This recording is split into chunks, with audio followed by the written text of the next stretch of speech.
Well, just explaining a bicep routine that I did 7/4/2025. Um, I did two sessions, one during the day and then one at nighttime.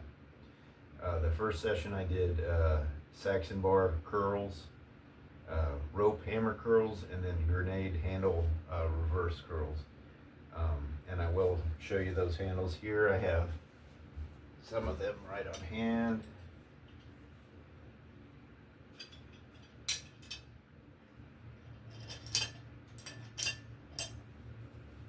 So just a 1-inch rope for the rope curls, just kind of a grip and a bicep and a forearm.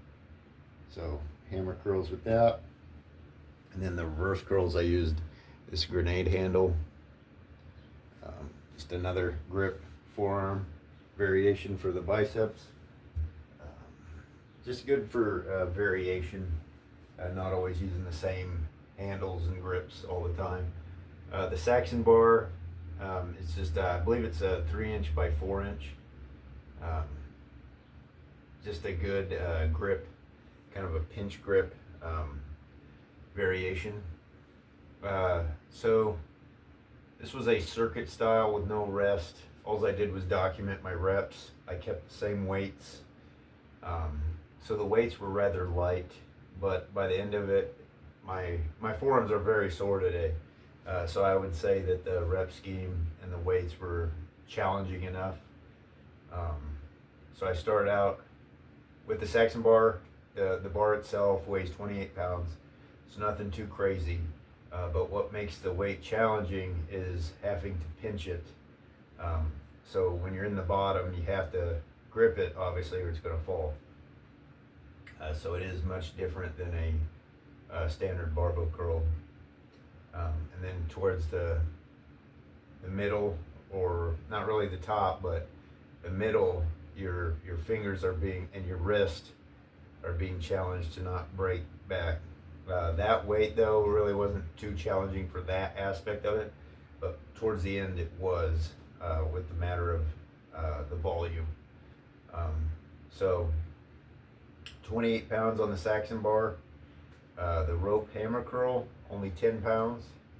But once again, the grip aspect adds to the difficulty, and the weight is obviously based upon that.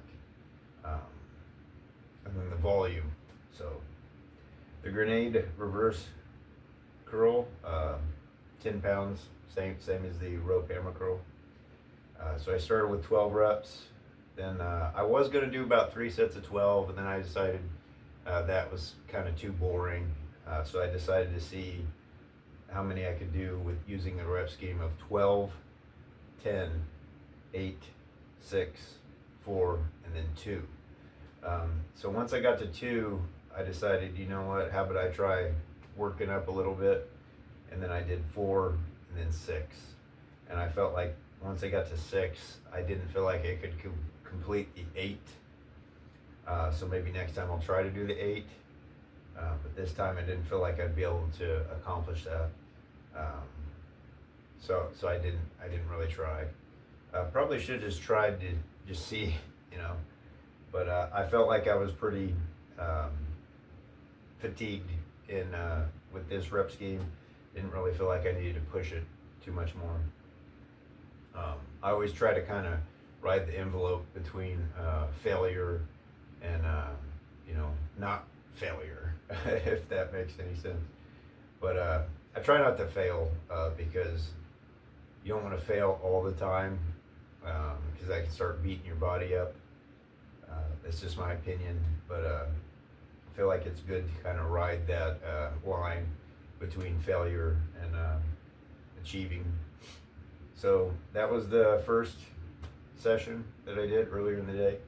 The second session was pretty straightforward, nothing too complicated. I just did a superset with Fat Grip concentration curls, and I superset that with Fat Grip supination.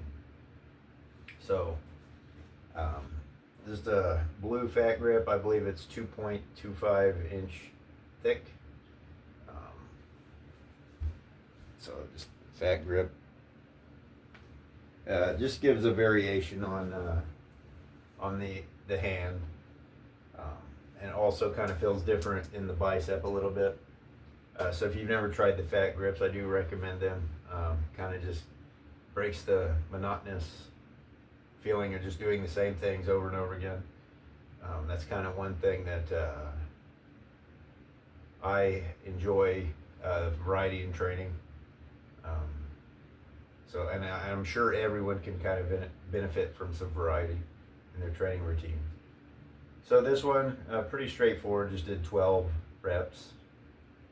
So for the concentration curls, only used 15 pounds, 12 reps, and then superset that with 7 pounds on the supination, 12 reps, and did that for three sets. Just wanted to get a quick routine in, and that one was rather quick, just back to back to back. Didn't do any rest periods. So pretty straightforward there. If you got any questions, comments, or tips, just leave them down below. Thanks for tuning in. We'll see you soon.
it.